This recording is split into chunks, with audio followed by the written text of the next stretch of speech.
How to enable agriculture exemption in TruckX Driver's Logbook app. Find and tap on the TruckX Driver's Logbook app on your device. Download the app if not already done. Once you are in the app, click on More.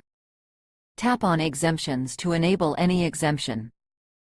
Click on Agriculture Exemption Setup. Click on Setup to enable the agriculture exemption. Enter the pickup location, ensuring it is within 150 air miles from your current location. Once the location is selected, click on Activate.